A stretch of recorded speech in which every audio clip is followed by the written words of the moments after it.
नमस्कार, स्वागत आप सभी का। आपके साथ मैं हूं पुनीत और चलिए खबरों की करते हैं शुरुआत। और सबसे पहले एक बड़ी खबर की करते हैं बात।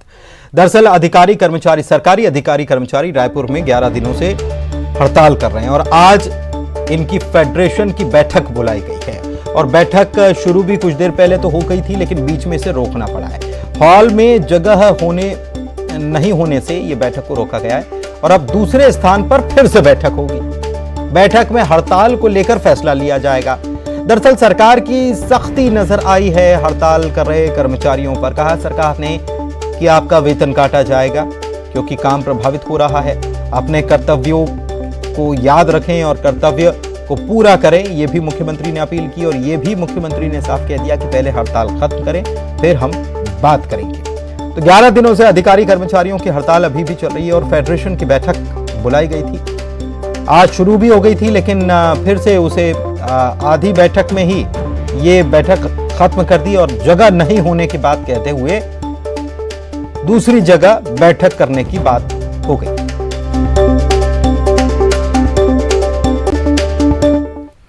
रायगढ़ के पुसौर में भेंट मुलाकात कार्यक्रम में पहुंचे मुख्यमंत्री भूपेश बघेल ने कर्मचारियों के आंदोलन को लेकर कहा है कि 6% डीए पर समझौते के बाद कर्मचारी हड़ताल पर चले गए।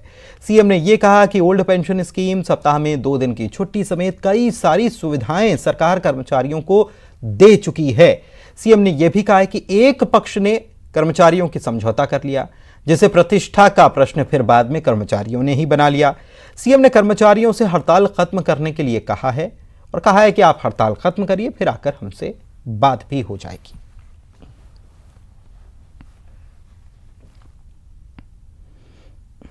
लगातार निरंतर जारी रहा और आगे भी करेंगे। ठीक है। मैं तो उसे अपील किया हूं। देखिए, पहले उनसे मुलाकात हुई, 6% डीए में उन्होंने समझौता कर लिया। कुछ लोग काम में आए, फिर दूसरे जो संगठन है उन्होंने कहा हम केवल मुलाकात करेंगे। मुलाकात करने आए, उसके बाद हड़ताल में चले गए। उसके बाद मैंने अपील की है, काम प्रभावित हो रहा है ना। हड़ताल अपनी जगह है, जैसे जैसे वित्तीय संसाधन जुटते जाएगा हम लोग किसी को मतलब एक तो पहली बात, एक ओल्ड पेंशन स्कीम हमने लागू किया, सप्ताह में 2 दिन छुट्टी हमने दिया। पुलिस को भी साप्ताहिक अवकाश की व्यवस्था हमारे शासनकाल में हुई। कोरोना काल में कई राज्य हैं जहाँ तनख्वाह काट दी गई, लेकिन हम लोगों ने तनख्वाह काटा नहीं है। तो ये सारे काम न केवल कर्मचारियों के हित में बल्कि अन्य वर्ग के हित में भी लगातार छत्तीसगढ़ सरकार फैसला करती जा रही है। और मैंने उन्हें कहा जैसे जैसे वित्तीय संसाधन जुड़ते जाएगा हमको देने में क्या तकलीफ क्या है, लेकिन वो मतलब केवल ये है कि एक पक्ष ने समझौता कर लिया इसलिए उसको प्रतिष्ठक प्रश्न बना लिया। तो प्रतिष्ठक प्रश्न नहीं बनाना चाहिए। प्रदेश के हित में सभी जो कर्मचारी हैं उसको अपने काम में लौटना चाहिए। और हमारे सहयोगी डॉक्टर अवधेश इस वक्त लाइव जुड़े हुए हैं, सीधे उन्हीं के पास चलते हैं इसी मामले को लेकर। अवधेश, हम देख रहे हैं कि अभी भी ये दोनों सरकार और कर्मचारियों और अधिकारियों के बीच अभी भी टसल वाली स्थिति बनी हुई है। और कर्मचारी आज बैठक कर रहे थे, फेडरेशन की बैठक होनी थी, लेकिन ये बात थोड़ी अजीब भी लगती है कि बैठक के लिए स्थान सब कुछ सोच समझकर तय किया जाता है, लेकिन हॉल में जगह नहीं है, इसलिए बैठक जो है वो स्थगित कर दी गई। अब फिर नई बैठक करेंगे।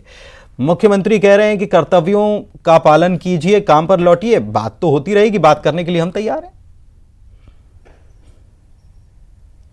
बिल्कुल, देखिए, दरअसल छत्तीसगढ़ के कर्मचारी और शासन के बीच में इस वक्त टसल की स्थिति चल रही है।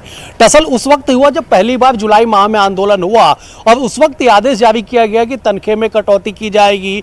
उसके बाद 16 अगस्त को 6% डीए बढ़ा दिया गया और 22 अगस्त से एक बार फिर से अधिकारी कर्मचारी फेडरेशन अनिश्चितकालीन हड़ताल पर चले गए। आज 11वां दिन है। इस बीच में 2 आदेश जो है सामान्य प्रशासन विभाग की ओर से जारी किया गया। पहला आदेश ये रहा कि जो हड़ताली होंगे उनके वेतन काट लिया जाएगा, लेकिन ठीक थोड़ी देर बाद फिर से एक आदेश जारी होता है और उसमें 2 तारीख तक का अल्टीमेटम दिया जाता है हड़तालियों को कि आप 2 तारीख तक लौट जाइए तो आपके अवकाश स्वीकृत कर आपके वेतन में कटौती नहीं होगी और अगर आप नहीं लौटेंगे तो फिर इस पर कार्रवाई होगी। ये तो आदेश और प्रशासनिक स्तर की बातें हो गई।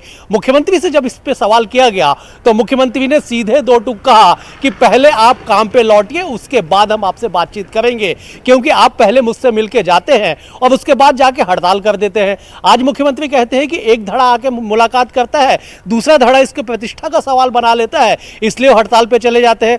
लोगों का काम प्रभावित हो रहा है। तो कर्मचारी अधिकारियों का यही कहना है पुनीत कि आपने जो वादा किया था उस वादे को आप निभाइए। केंद्र के समान आपने डीए देने की बात कही थी, वो डीए देने की जो मांग है उसे पूरा कर दीजिए। 7वां वेतनमान के हिसाब से आप एचआरए दे दीजिए। अगर ये 2 मांगे पूरी हो जाती है तो हड़ताल से लौट जाएंगे।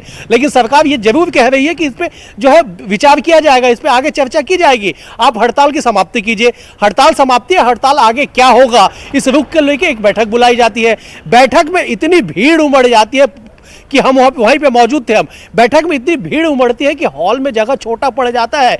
आनन फानन में बैठक को स्थगित करना पड़ता है, नए स्थान का चयन करना पड़ता है जहां पे बड़ा हॉल और अधिक लोग आ सके। और उसके बाद बैठक का टाइम तय किया जाता है कि शाम को 5 बजे से फिर से दूसरी बैठक होगी जिसमें यह निर्णय लिया जाएगा कि आगे क्या होगा।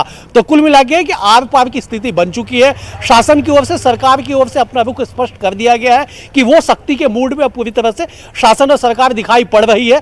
कर्मचारी अधिकारियों के पाले में अब गेंद है कि वो क्या करेंगे। क्या वो हड़ताल को लगातार जारी रखेंगे या फिर शासन के दबाव के सामने झुकेंगे, या मुख्यमंत्री ने जो अपील की थी उस अपील के तहत वो हड़ताल से लौटेंगे, काम पे लौटेंगे। ये आज देर शाम तक पता चल जाएगा। लेकिन इतना तय है कि छत्तीसगढ़ में चुनावी साल से 1 साल पहले जिस तरह से आंदोलनों की जो बौछार छत्तीसगढ़ में पड़ रही है, ये सोचने वाली विषय है कि आखिरकार ऐसी स्थिति छत्तीसगढ़ में क्यों बनी हुई है। बिल्कुल, ऐसी स्थिति छत्तीसगढ़ में क्यों बनी हुई है, या कौन बनवा रहा है या फिर बनने दे रहा है, दोनों तीनों बातें हो सकती हैं। बहुत शुक्रिया अवधेश आपका इस जानकारी के लिए। बढ़ते हैं आगे। रायगढ़ के दौरे पर सीएम भूपेश बघेल पहुंचे थे और यहां उन्होंने एक बड़ी घोषणा की है। नवापारा में उप स्वास्थ्य केंद्र को अपग्रेड किया जाएगा। प्राथमिक स्वास्थ्य केंद्र में इसे अपग्रेड कर दिया जाएगा। इसके अलावा कठानी में उप स्वास्थ्य केंद्र के भवन निर्माण की भी घोषणा की गई है कि यहां पर भवन बनाया जाएगा। एकताल मार्ग से लहंगा पाली तक सड़क का निर्माण होगा। बोराडीपा में सामुदायिक भवन का निर्माण किया जाएगा। मिडमिडा में प्राथमिक स्वास्थ्य केंद्र का भवन बनाया जाएगा। पुसौर के बड़ी हरदी में मिनी स्टेडियम भी बनाया जाएगा।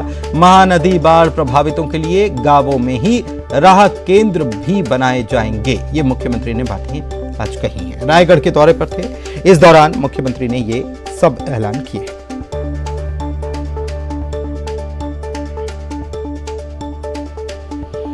तो ये बड़ी खबर आपको इस वक्त हम बता रहे हैं। रायगढ़ के दौरे पर मुख्यमंत्री भूपेश बघेल पहुंचे हुए थे और तमाम ऐलान उनकी तरफ से किए गए हैं जो जनता को राहत दे पाए। खासतौर पर प्राथमिक स्वास्थ्य केंद्र या अन्य सुविधाएं जो जिनकी ज़रूरत है, मिनी स्टेडियम बनाने की बात भी कही है।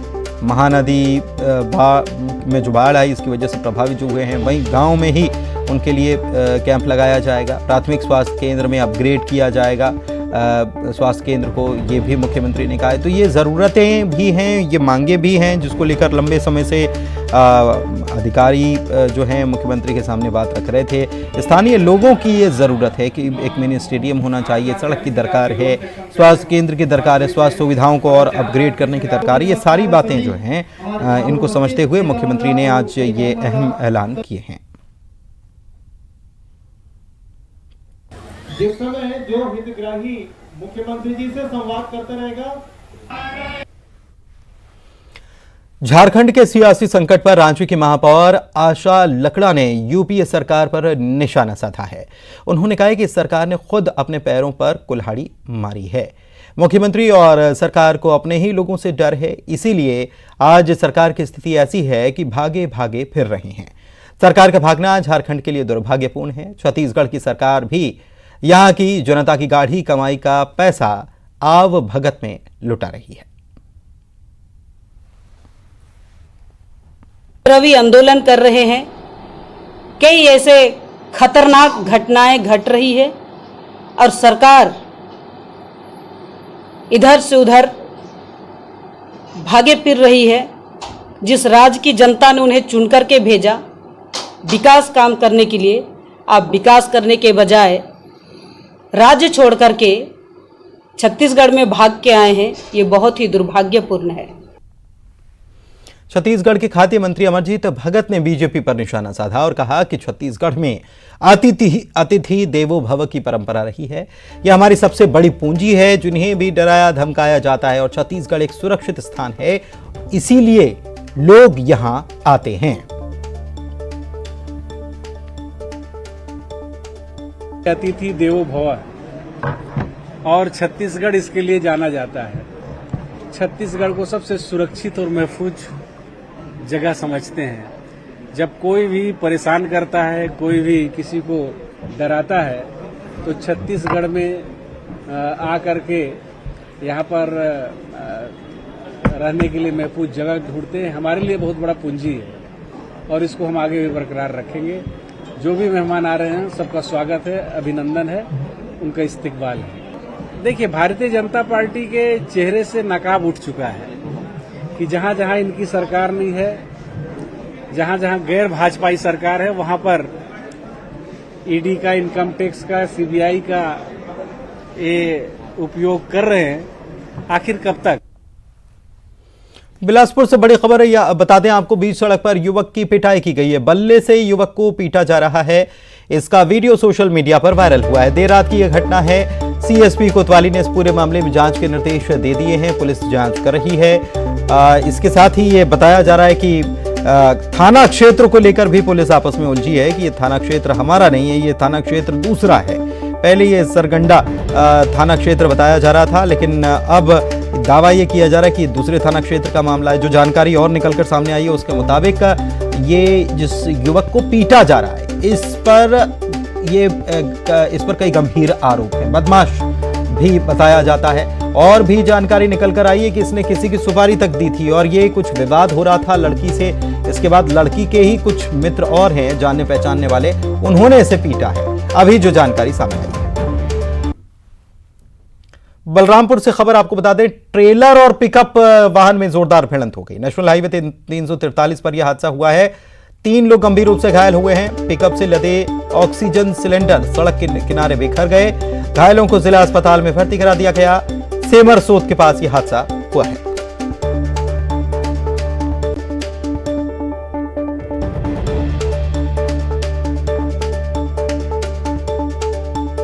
सुप्रीम कोर्ट ने केंद्रीय गृह मंत्रालय को मध्य प्रदेश, छत्तीसगढ़, उत्तर प्रदेश, हरियाणा, कर्नाटक, झारखंड और ओडिशा में ईसाई समुदाय के खिलाफ हुई सांप्रदायिक हिंसा पर जानकारी मांगी है। कोर्ट ने गिरफ्तार किए गए लोगों की संख्या और पुलिस की जांच की स्थिति का डेटा इकट्ठा करने के भी आदेश दिए हैं। कोर्ट ने केंद्रीय गृह मंत्रालय को 2 महीने के भीतर यह रिपोर्ट दाखिल करने के लिए कह दिया है।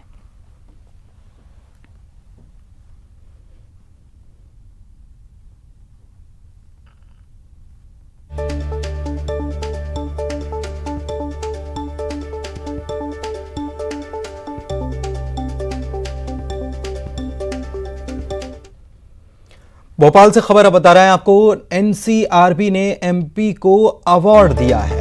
देश में स्टेट साइबर पुलिस को दूसरा नंबर मिला है। 100 केस में एमपी का सिलेक्शन हुआ है। इंदौर के एक क्रिप्टो करेंसी मामले में अवार्ड मिला है। एनसीआरबी की तरफ से दिल्ली में यह कार्यक्रम आयोजित किया गया था। तो नेशनल क्राइम रिकॉर्ड ब्यूरो ने एमपी को अवार्ड दिया। इंदौर में क्रिप्टो करेंसी के मामले का एक खुलासा किया था। देश में स्टेट साइबर पुलिस को दूसरा नंबर हासिल हुआ है।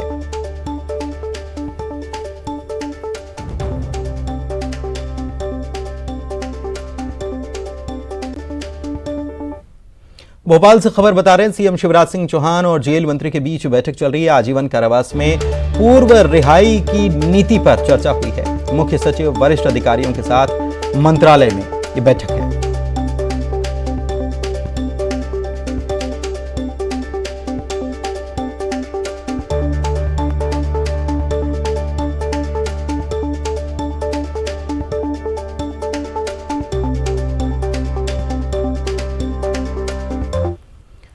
भोपाल से बड़ी खबर इस वक्त बता रहे हैं, सीएम हाउस में विधायकों की बैठक चल रही है। प्रदेश अध्यक्ष वीडी शर्मा और मुख्यमंत्री दोनों बैठक ले रहे हैं। रीवा नर्मदापुरम जिले के विधायकों के साथ यह बैठक हुई है।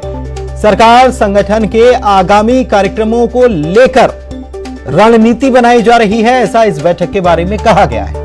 निकाय चुनाव के नतीजों की भी इस बैठक में समीक्षा हुई है, ये भी बातें आ रही है। रीवा जिले को सूखा घोषित करने की मांग भी इस बैठक में उठ गई है, क्योंकि बारिश जितनी आवश्यकता है उतनी हुई नहीं है।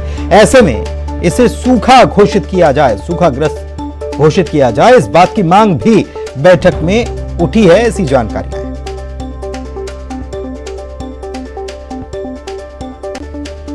और मध्य प्रदेश में एक बार फिर तेज बारिश को लेकर मौसम विभाग ने अलर्ट जारी कर दिया है।